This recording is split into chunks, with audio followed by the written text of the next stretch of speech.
우리에게 주신 하나님의 말씀 보겠습니다. 마태복음 20장 29절에서 34절입니다.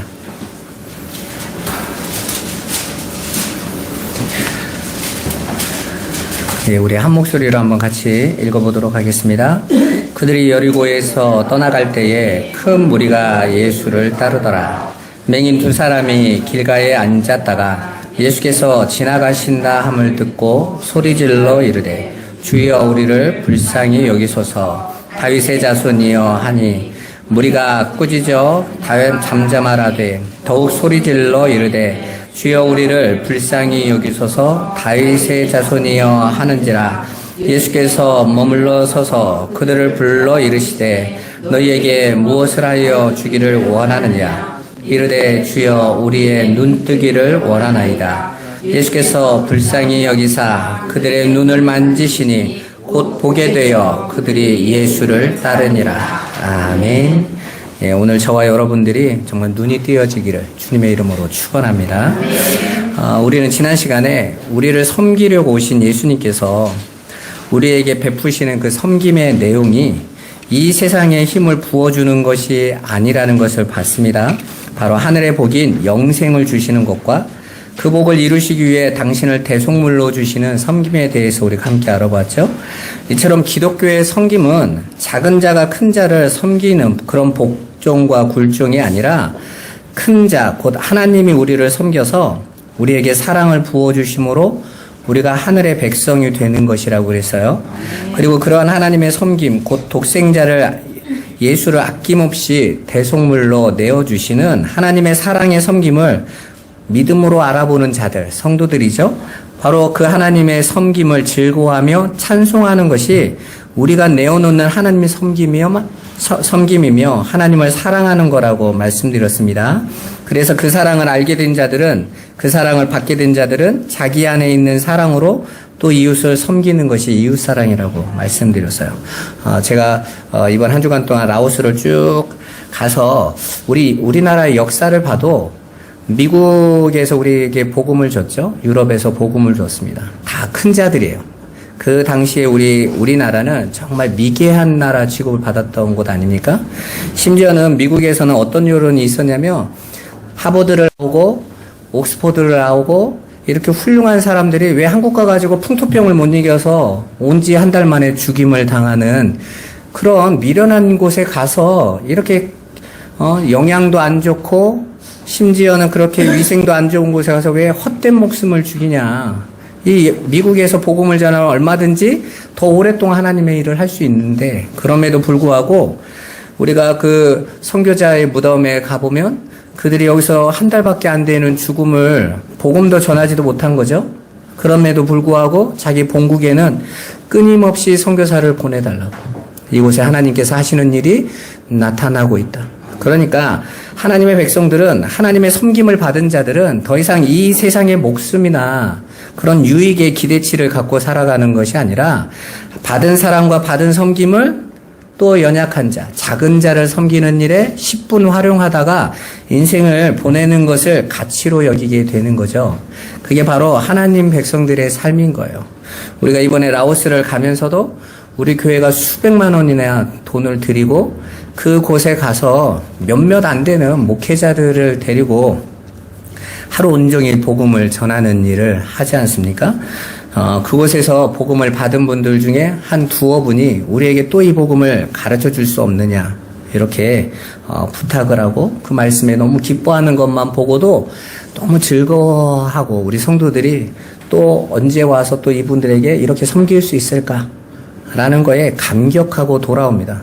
사실은 그 정도의 비용을 한국에서 들이면 우리 교회에도 얼마든지 더 좋은 시설도 만들 수 있고 얼마든지 더 가치 있는 일이라고 보여지는 걸 할 수 있겠죠. 그런데 우리가 왜 이렇게 무모한 짓을 하는 거죠? 그 라오스를 가는데 비행기 안에서 어떤 분이 그런 물음을 하셨다는 거예요. 라오스에 며칠 오신 거예요. 그래서 우리 권사님인가 누가 5박 6일인가 있는다고 그랬더니 라오스에 뭐 볼 게 있다고 그렇게 오래 있냐는 거죠. 제한테 그 일을 얘기하길래 네가 안 보는 거 보러 왔다고 그러죠. 그들은 라오스의 관광지를 보고 오고 놀 걸 보러 왔으니까 그거에는요 라오스가 한 3일이면 정말 갈 곳도 없고 볼 곳도 없는 곳이거든요. 그 그런데 그 안에서 생명을 찾는 자들에게는 다른 걸 보는 거죠. 선교사님들이 그곳에 가서 자신의 시간을 다 보내고 일생을 보내는 것은 그 세상이 보고 싶어하고 갖고 싶어하는 것이 아니라 다른 것 때문인 거예요. 저와 여러분들이 이 교회 안에 와 있는 것도 그 이유 때문이죠. 세상이 원하는 것을 얻기 위해서 온 것이 아니라 예수를 만나기 위해서 온 거잖아요. 그래서 우리가 정말 눈이 열리고 정말 말씀 안에서 그 예수를 알아가는 거죠.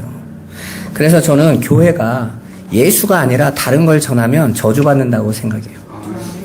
어제 우리 목사님들의 모임을 한번 가졌었는데 목사님들이 이렇게 쭉 설교를 하는데 그런 이야기 하는 거예요. 교회 안에 오는 분들은 가정 안에서 부부싸움도 하고 경제적으로 어려움도 당하고 자녀 문제도 있고 많은 어려움 시달리면서 왔다라는 거예요. 그래서 설교의 출발을 공감대를 형성해야 된다라는 거죠. 이래야 맞아 보이지 않습니까? 근데 저는 속으로 그래서요. 저는 싫어요. 저는 예수만 말할래요. 왜냐면 여러분들이 가지고 있는 삶의 위로를 받기 위해서 여기 온 게 아니라 정말 하늘의 백성은요, 예수를 만나고 싶은 거잖아요. 오늘 두 맹인이 외친 것처럼 우리를 불쌍히 여겨주옵소서. 내가 지금 있는 이 상황을 바꿔달라고 예수를 부르짖지는 않았을 거 아닙니까? 그래서 오늘 우리가 보는 이 말씀은 굉장히 중요한 말씀이에요.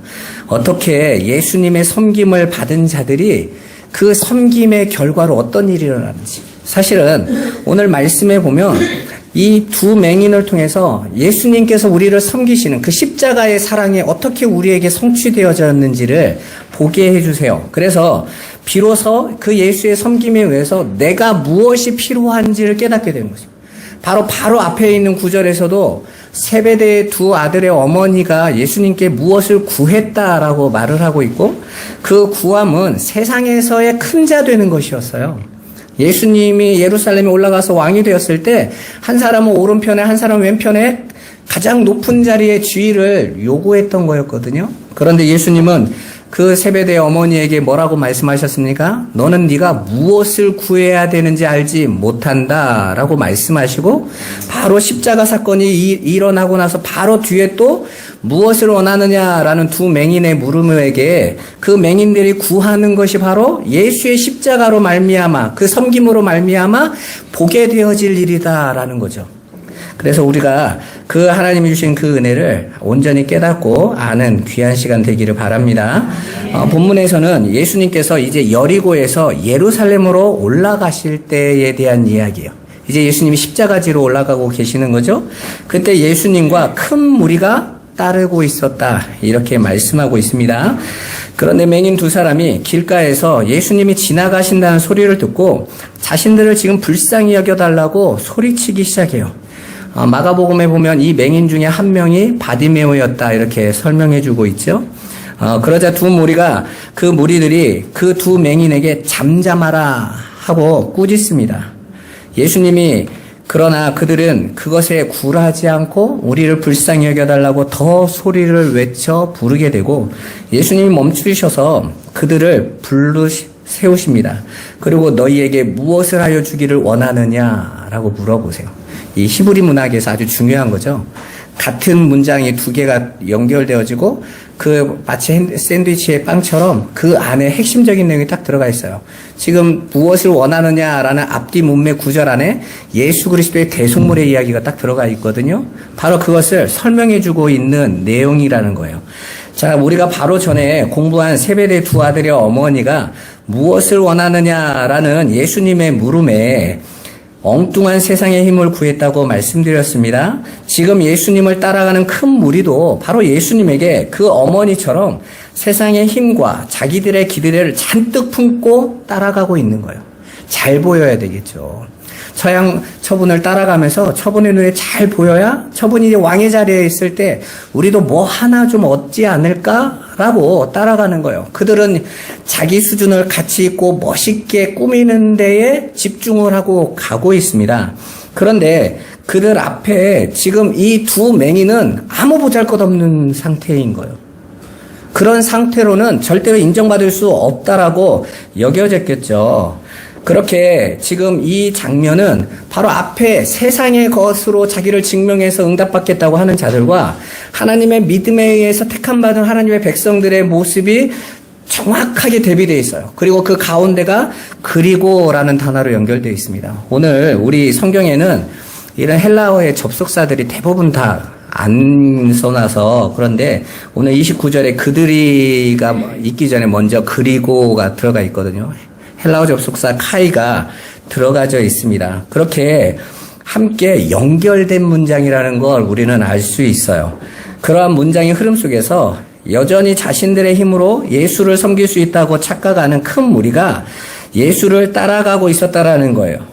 오늘날도 항상 무리와 생명을 얻게 될 하나님의 백성들이 세상 속에서 혼재되어져서 나타나죠. 하나님의 백성들은 그 세상에서 늘 연약한 자, 가난한 자, 힘없는 자, 또 작은 자로 등장합니다. 그래서 세상의 큰 무리의 눈에는 그들은 예수님을 귀찮게 하는 것처럼 보여요. 왜? 네 스스로 준비하고 잘 갖춰서 이분을 폼나게 만들어줘야지.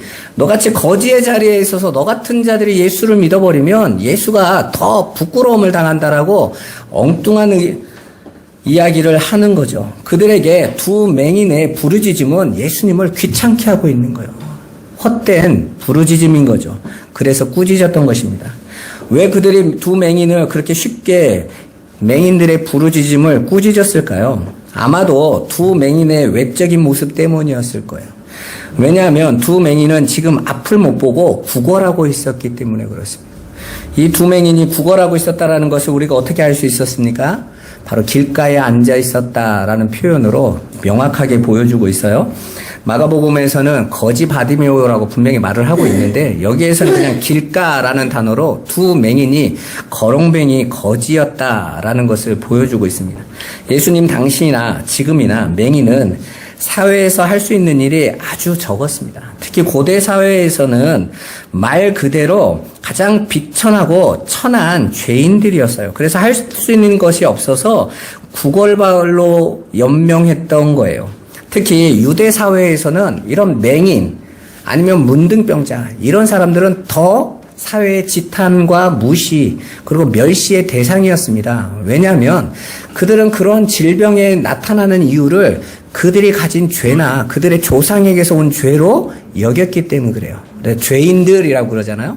바리새인들이 그렇게 가난하고 창녀, 세리 이런 사람들과 또 병든 자들과 함께 할 때에 바리새인들은 불편해했습니다. 왜 메시아로 왔다라고 말을 하는 자가 저런 죄인들과 밥을 먹냐라는 거죠.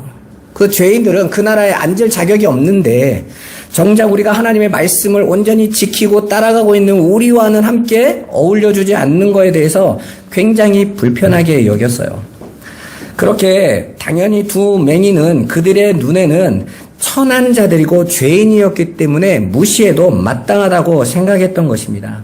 바로 그런 자들을 예수님이 가던 길을 멈추어 서서 부르시고 무엇을 원하느냐라고 물어보신 거예요. 그러니까 이 세상의 지위나 힘이나 가진 것으로 그가 하나님의 백성이 되는 것이 아니라 하나님의 백성은 하나님이 주신 믿음이라는 선물을 받아서 자기가 무엇이 필요한지를 깨닫게 되어지는 은혜로 나오는 거죠. 바로요, 이전 문맥에서 세베대의 두 아들의 어머니가 예수님께 무엇을 구하러 왔다라고 말했던 그 구하라는 단어에는 우리 아이테오라는 단어를 우리가 한번 살펴보지 않았습니까? 그 아이테오라는 단어는 채무자가 채권자에게 당연히 받아야 될 것을 구할 때 쓰이는 단어라고 해서요. 그렇게 예수님은 당신이 바로 창세전에 당신의 백성에게 주시기로 작정된 것, 약속된 것, 그 언약, 맹세, 그게 빚이라고 그랬죠. 그 내용이 뭡니까? 영생이었습니다. 그리고 그 영생을 주러 오셨기에 그들에게 무엇을 원하느냐라는 물음 안에는 이미 내가 줄 준비가 돼 있다라는 거예요. 빚을 갚으러 오신 거잖아요. 예수님께서 이 땅에 오신 것은 창세전에 택하신 당신의 백성을 저들의 죄에서 건져내시는 그 언약을 이루기 위해서 오셨단 말이에요. 그래서 그들에게 그 하늘의 영생을 주기 위해서 오신 거예요. 그래서 구해라 그랬어요. 무엇을 원하느냐? 그러나 두 아들의 어머니는 자신들이 무엇을 구해야 하는지를 못 깨달았던 거예요. 왜요? 성령이 예수의 십자가 이전이니까 성령이 오시지 않고 믿음을 선물로 받기 전이니까 못 깨닫는 거죠. 당연히 그들은 여전히 세상의 힘밖에는 구할 수가 없는 거예요. 그러자 예수님은 뭐라고 말씀하셨습니까? 너희는 너희가 무엇을 구해야 되는지 알지 못하는구나. 무엇을 아이테오 해야 되는지, 무슨 빚을 갚아야 되는지, 하나님이 무슨 빚을 갚기 위해서 왔는지 모르고 있구나 라고 말씀하신 거예요. 그런데 지금 똑같이 두 맹인에게 예수님이 너희는 무엇을 원하느냐, 자 아이테오 해봐, 구해봐, 이렇게 말씀하시는 거예요. 여기서 예수님이 가던 길을 머물러 섰다라는 이 단어를 아주 기억하셔야 돼요.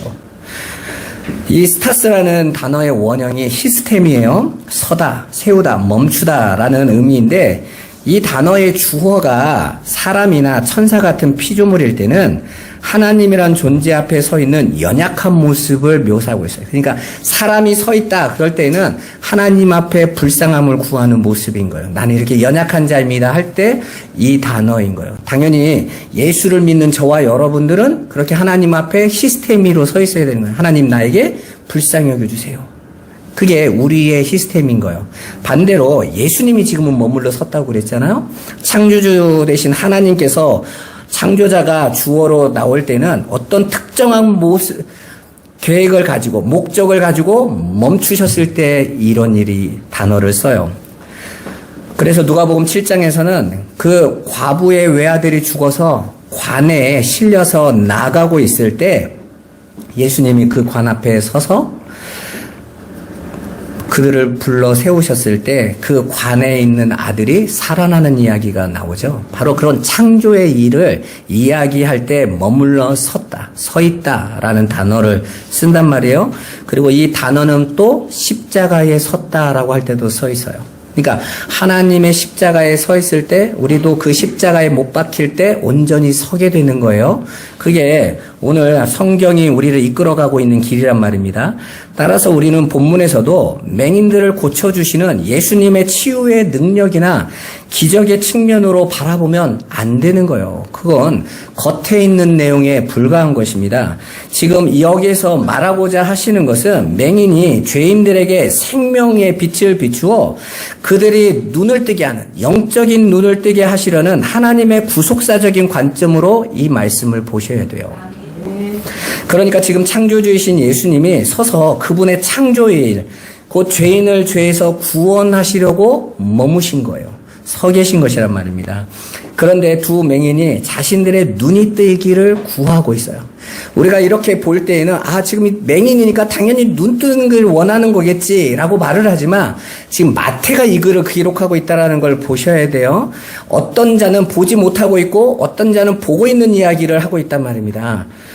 그래서 지금 맹인이 구하는 것은 예수님이 이 땅에 오셔서 당신을 대속물로 주셔서 이루어내야 할 구속사역이었던 거예요. 허물과 죄로 인해 사망에 묶인 모든 사람에게 이 역사 속에서 나타나는 모든 질병은 단순히 그 질병 때문에 당하는 고통에 초점이 있는 것이 아니에요. 그 질병이 보여주고자 하는 영적 사망의 상태를 말해주는 것들이란 말입니다. 그러니까 예수님께서 복음서에서 그런 질병을 고치셨던 그런 기적의 사건들은 질병에 대한 이야기를 하고 있는 것이 아니라 그런 사망의 상태에 있는 모든 자들에게 예수의 십자가로 구원하시려는 하나님의 구원의 능력에 대한 이야기를 말씀하시려는 거죠. 만약에 예수님이 질병에 초점이 있으셨다면 질병을 고쳐달라고 하는 자들을 다 고치셔야 돼요. 벳세메스 연못에 38년 된 병자 한 명만 있었나요? 수없이 많이 있었습니다. 만약 고치는 것이 목적이라면 다 고치셔야 되는 거죠. 그런데 하나님께서는 거기에서 그 질병의 원인인 사망을 에서 우리를 건지시려는 당신의 목적, 구원의 사역을 설명하시기 위하여 한 명에게 고쳐주심으로 당신의 뜻을 전하시고 계시는 것입니다. 그 이야기는 이사야서로 넘어가요. 이사야서 6장에 보면 하나님께서 이사야에게 가서 이스라엘 백성에게 전하라 라고 하시면서 뭐라고 말씀하십니까? 너희는 보아도 보지 못하고 들어도 알지 못하리라. 그러니까 보는데 안 보여. 다 시야로 보고 있는데 안 보이게 될 거라는 거죠.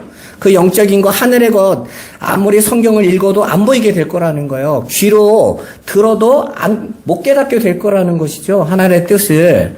바로 그런 자들을 이제 예수, 진리이신 당신이 오셨더니 눈이 열리게 되고 귀가 열리게 되어서 듣고 보게 되어져서 예수를 따라가는 이야기를 말을 하고 있는 거란 말입니다. 본문에서 두 맹인의 이야기는 그렇게 저주받아서 사망에 빠진 자들이 이제 영이신 하나님을 보지 못하는 죄인들의 상태라는 것을 대변해주고 있는 거예요. 이사야서 9장 2절에서 7절 한번 보겠습니다. 같이 한번 읽어보시죠. 흑암에 행하던 백성이 큰 빛을 보고 사망의 그늘진 땅에 거주하던 자에게 빛이 비추도다. 주께서 이 나라를 창성하게 하시며 그 즐거움을 더하게 하셨으므로 추수하는 즐거움과 탈취물을 나눌 때의 즐거움같이 그들이 주 앞에서 즐거워하오니 이는 그들이 무겁게 맨 멍에와 그들의 어깨의 채찍과 그 압제자의 막대기를 주께서 꺾으시되 미디안의 날과 같이 하셨음이니이다. 어지러이 싸우는 군인들의 신과 피 묻은 겉옷이 불에 섭같이 살라지리니 이는 한 아기가 우리에게 낳고 한 아들을 우리에게 주신 바 되었는데 그의 어깨에는 정사를 메었고 그의 이름은 기묘자라 모사라 전능하신 하나님이라 영존하시는 아버지라 평강의 왕이라 할 것임이라. 그 정사와 평강의 더함이 무궁하며 또 다윗의 왕자의 그의 나라에 군림하여 그 나라를 굳게 세우고 지금 이후로 영원히 정의와 공의로 그것을 보존하실 것이라. 만군의 여호와의 열심히 이를 이루시리라. 아멘. 자, 메시아 언약 예언에 대한 이야기죠. 여기에서 어떤 내용이 나옵니까? 바로 흑암과 사망의 그늘진 땅에 거주하는 자들. 이들은 곧 맹인을 가리키는 거예요. 왜냐하면 흑암과 사망의 그늘진 곳에 있는 자들은 아무것도 볼 수 없기 때문에 그렇죠. 그들에게 하나님께서 비춰주시는 참빛이 비춰져요. 여기 흑암이라는 이 단어는 바로 창세기 1장 2절에 하나님이 창조한 세상이 아직 창조 이전의 상태가 혼돈공허 흑암 이렇게 표현하잖아요. 그래서 이스라엘 이 성경 안에 이제 흑암이라는 배경이 자꾸 나올 때는 다시 창세 이전으로 돌아간, 다시 하나님께서 재창조하셔야 될 그 세상의 모습을 보여주고 있어요. 그런데 다시 흑암에 있었던 그 창세기 1장 2절에 그 혼돈공허 흑암의 상태에 첫 창조가 어떻게 시작됩니까? 빛으로 시작되죠. 빛이 있어라 하는 빛으로 시작돼요. 그래서 오늘 이사야가 흑암에 행하던 백성들이 뭘 봤다고 그래요? 큰 빛을 보고. 그래서 요한복음 1장에는 그 빛이 사람들의 생명이다 이렇게 말씀하시는데 그 빛이 사람들에게 비추되 사람들이 깨닫지 못하더라 그래요. 그런데 어떤 자들에게 그 빛이 비쳤는데 어떤 자들은 그 빛을 알아보게 되어져요. 어떻게 해요? 빛의 능력으로 눈이 열린 거예요. 오늘 두 맹인이 예수 그리스도의 십자가의 빛의 능력에 의해서 눈이 열리게 되는 거죠. 그때서 그들이 이제 그 아기를 알아보게 됩니다. 세상에서는 작은 자로 힘없는 자로 아무것도 아니라고 보여지는 그 아기가 바로 다윗의 자손으로 오신 그 메시아, 우리가 그렇게 기다렸던 그리스도이심을 알게 되어지고 그때 그들은 무거운 멍에와 압제받는 삶을 살 수밖에 없었던 그 죄의 삶에서 빠져나오나서 그 영원한 것에 대한 즐거움을 갖게 되는 거예요. 바로 그 예수 그리스도로 이루어질 일을 말씀하고 계시는 거고 지금 마태는 바로 이분이 예수 그리스도가 그 다윗의 자손, 그 메시아다라는 것을 지금 가르쳐주고 있는 것입니다. 오늘 말씀에 보면 어떻게 그럼 이런 일이 일어납니까? 만군의 여호와의 열심히 이루시리라. 당신의 열심히, 당신의 궁율이 오늘 이 두 맹인에게 저들을 불쌍히 여기세요. 그들이 불쌍히 여겨 달라고 해서 불쌍히 여기는 게 아니에요.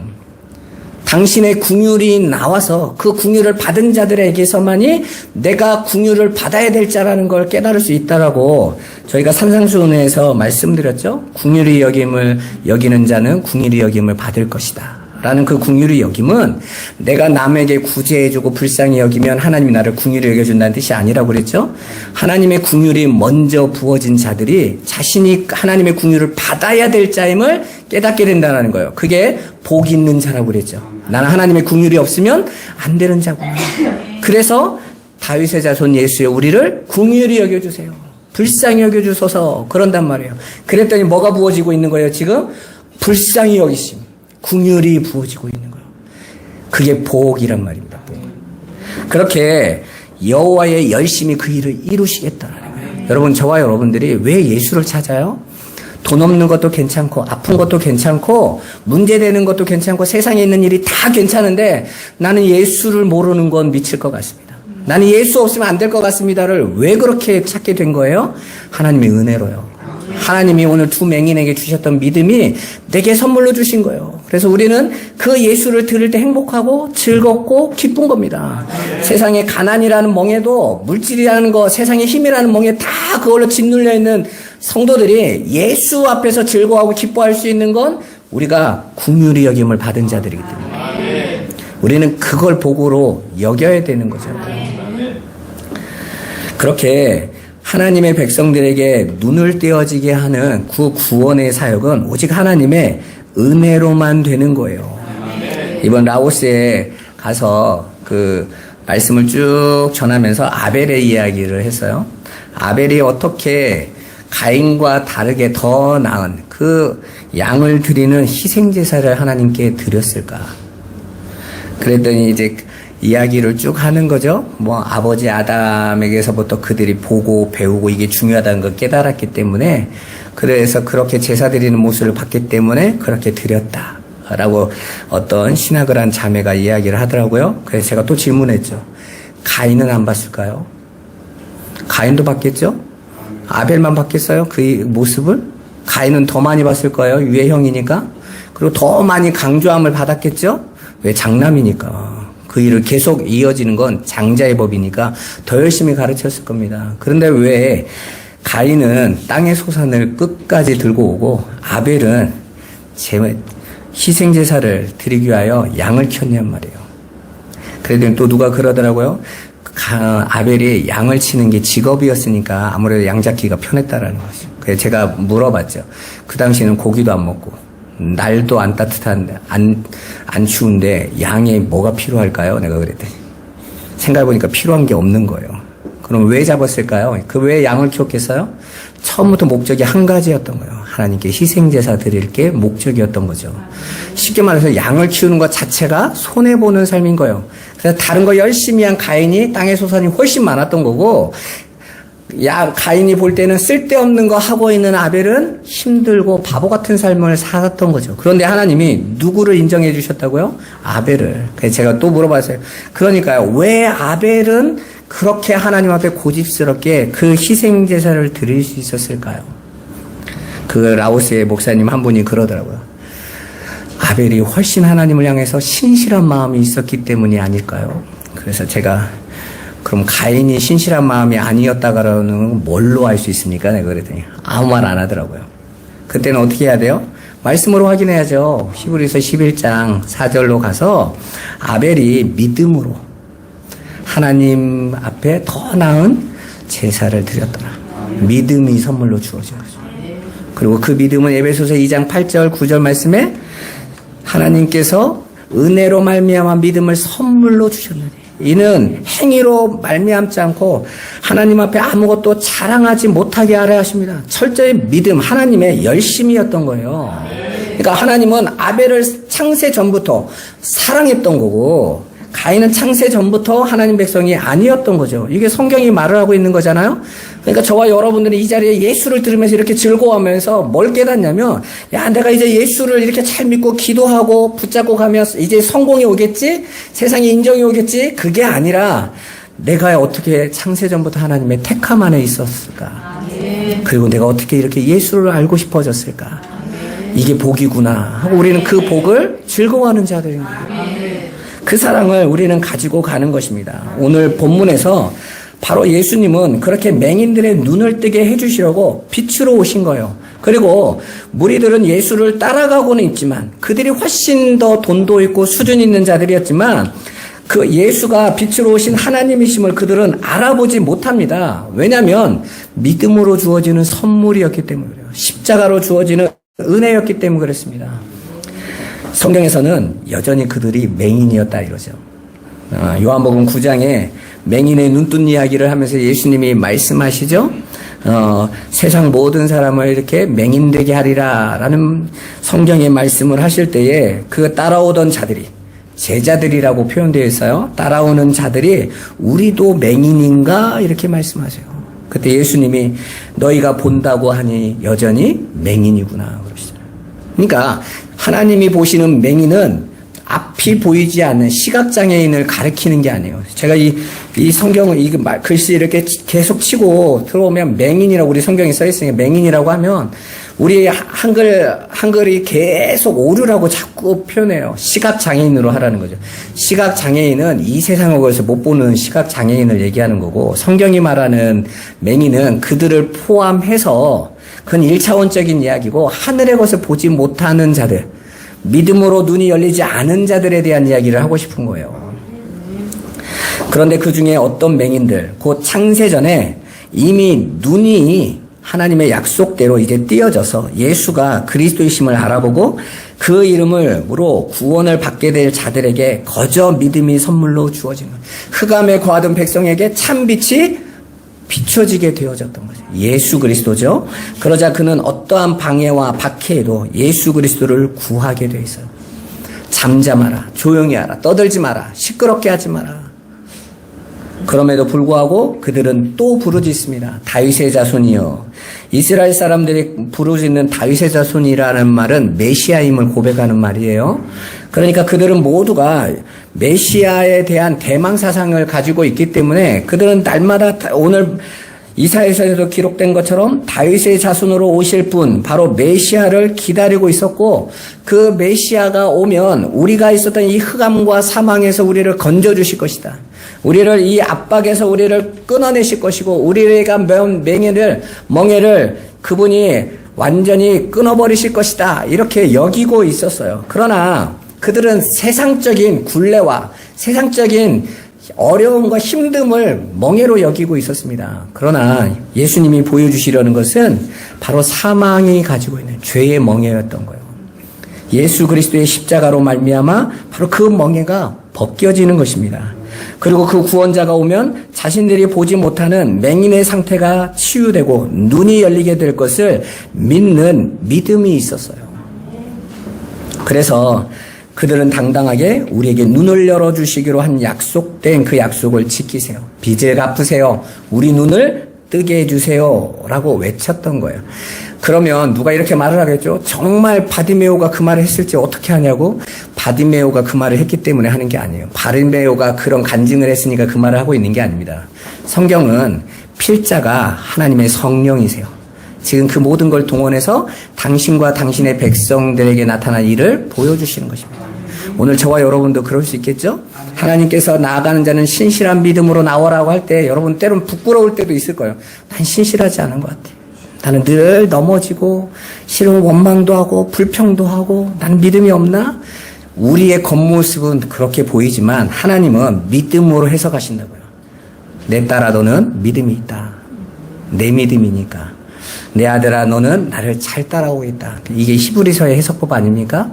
그래서 아브라함이 또 야곱이 멋대로 살았는데도 오직 본향만 바라봤다고 말도 안 되는 소리를 하고 있잖아요. 왜요? 그건 하나님이 그렇게 했다라고 인정해 주시는 거니까. 거기까지 들어가는 게 믿음인 거예요. 그렇게 눈을 뜨게 해달라고 구합니다. 드디어 무엇을 원하느냐에 대한 조건을 만족하는 기도가 나타나게 됐죠. 그리고 예수님은 즉각적으로 응답하세요. 우리가 성경에 보면 너희는 내 이름으로 무엇이든지 구하라. 내가 내게 응답하겠다. 심지어는 후히 채우시겠다. 말씀하시잖아요. 바로 그 응답은 이 응답인 거예요. 그냥 아무거나 구하면 다 들어주십니다가 아니라 거기에 무엇이든지는 예수를 알고 하늘의 것을 본 자들이 구하는 것은요. 그것만 구해요. 다른 건 가치 있게 안 느껴지거든요. 여러분 어렸을 때는 딱지치기가 가치 있고 구슬치기가 가치 있고 소꿉놀이 하던 그 흙덩어들이 가치 있었기 때문에 그거 빼앗으면 울고 내놓으라고 하지만 장성하게 되면 더 이상 그건 아무런 가치가 없기 때문에 가지라고 구해도 안 가집니다. 그런 거. 예수 그리스도 안에서 하늘의 것을 본 자들은 더 이상 무엇이든지 구해라 해도요, 무엇이든지가 정해져 있어요. 영생과 하늘의 것을 구하는 것이죠. 근데 오늘날 교회는 착각하고 있다니까요. 무엇이든지 하라고 했으니까 다 구해 그럽니다. 물론 우리가 연약한 자이기 때문에 세상의 것을 구할 수밖에 없죠. 그런 연약함 속에 하나님이 그걸 아세요. 그래서 너희 중에 병든 자들이 있느냐 서로 기도하라. 병낫기를 구하라고도 하시고 너희의 피로를 구해라 라고도 하시는 거예요. 그건 그 얘기 했으니까 맨날 그것만 구하라는 뜻이 아니라 그러나 너희가 그 하늘의 것을 보게 되면 점점점 구함이 축소되어진 거죠. 집중되어져 가는 거예요. 그래서 바울이 위의 것을 찾으라 그런 것입니다. 거기에 빛들의 아버지만 계시니까요. 그렇게 눈이 떠지고 되자 이제 눈이 열린 이 두 맹인이 어떻게 합니까? 예수를 따르더라. 바로 19장으로 넘어가서 부자 청년이 어떻게 하면 영생을 얻을 수 있습니까? 라고 예수님에게 물어보죠. 예수님이 내 소유를 다 팔아 가난한 자들에게 주고 나를 따르라 그러셨어요. 그런데 그는 못 따랐어요. 왜? 자기의 길을 가고 싶으니까. 내가 원하는 예수를 쫓고 싶고 내가 바라는 삶을 가고 싶었던 거예요. 그래서 그들은 가지 못했는데 정작 믿음으로 하나님의 은혜로 눈이 열리게 된 이 두 맹인은 다 버리고 마가복음에는 보죠. 그가 겉옷을 버렸다고 그러죠. 장사 미천을 다 버려버린 거예요. 세상의 것 다 버려버리고 예수를 따르더라. 바로 예수님이 버리라고 한 건 그거였거든요. 너를 구축하고 있었던 거 버려 라고 했는데 그 부자는 절대 안 돼요. 이거 없으면 나 큰일 나요 하고 갔고 이 두 맹인은 눈이 열렸기 때문에 이제는 가차없이 그 가짜 겉옷을 버려버려요. 비진리의 겉옷을 버려버리는 거예요. 그리고 예수를 따를 수 있는 겁니다. 그러니까 마태복음 4장에 있는 19절에 나를 따라오너라 라는 말은요 어려운 말인 거예요. 그냥 교회 가라는 말이 아닌 거예요. 그렇게 예수를 따라가는 것은 마태복음 16장에 말씀하신 것처럼 자기를 부인하고 제 십자가를 지고 가야 되는 삶. 눈이 열린 자들에게만 따라갈 수 있는 삶이었던 것입니다. 여기서 두 맹인이 그렇게 예수를 따라가고 그 은혜 안에서 갔다라는 말씀을 통해서 지금 예수님은 바로 그 부자 청년이 추구하고 있었던 하나님을 섬기는 삶은 거짓이었다라는 것을 보여주는 거죠. 그는 하나님을 섬겼던 것이 아니라 자기를 섬기는 자들이었어요. 여기 큰 무리도 마찬가지죠. 아직 십자가 이전의 제자들의 모습도 똑같았던 거예요. 자기밖에 섬길 수 없었던 거예요. 그러나 십자가를 통과한 예수 그리스도의 은혜와 성령을 받은 자들은 내가 맹인임을 발견하고 하나님의 은혜와 긍휼이 아니면 나는 아닙니다의 자리로 가는 거예요. 여러분, 이제 예수를 믿었으니까 이제 맹인 안 된 것 같지 않으세요? 그런데 그렇지 않아요. 예수가 보이긴 하는데 희미하게 보여요. 하늘의 것이 믿어지긴 하는데 희미해지지 않습니까? 그러면 우리 안에서는 어떤 기도가 터져 나오겠어요? 눈이 밝아지기를 원합니다. 맑아지기를 원합니다. 하늘의 것이 더 명확하게 보이기를 원합니다. 라는 애통함과 불쌍히 여김의 기도가 터져 나오는 거예요. 그래서 성도가 구하는 이 땅의 삶은 항상 영생의 삶이라고 말씀하세요. 저와 여러분들이 그런 걸 구하면 믿음 없다고 생각되겠지만 아니에요. 하나님이 주시는 그 긍휼히 여김은 현재 진행형이라고 그랬죠. 계속해서 매일같이 나는 그 은혜가 없으면 안 됩니다. 오늘 결론으로 물어보겠습니다. 여러분이 맹인 같으세요? 나는 된 것 같으세요? 네, 저는 이 말씀을 들으면서 하나님 저는 맹인입니다. 아직도 앞에서 목사로 서 있다고 하지만 자랑할 것도 없고 보이는 것도 너무 희미합니다. 더 예수를 알게 해주세요. 더 하늘의 것을 알게 해주세요. 그래서 더 이상 세상의 것, 사람의 일에 흔들리지 않게 해주세요. 저와 여러분들이 그 은혜의 자리에 서시기를 주님의 이름으로 축원합니다. 기도합니다. 살아계신 하나님, 우리의 눈을 띄워주시기를 원합니다. 하나님 이미 약속하지 않으셨습니까? 예수 그리스도로 우리에게 성령을 기름 부으셔서 하늘의 것, 영원한 것, 그 영생의 것을 보여주시고 이제 우리가 더 이상 이 세상과 세상에 나타나는 것에 흔들리지 않는 믿음으로 주만 바라보며 예수 안에 서가게 하시겠다고 하신 대로 우리 꿈꾸는 교회 성도들과 말씀 듣는 모든 자에게 그 은혜가 넘치게 하여 주옵소서. 예수 그리스도의 이름으로 기도드리옵나이다. 아멘.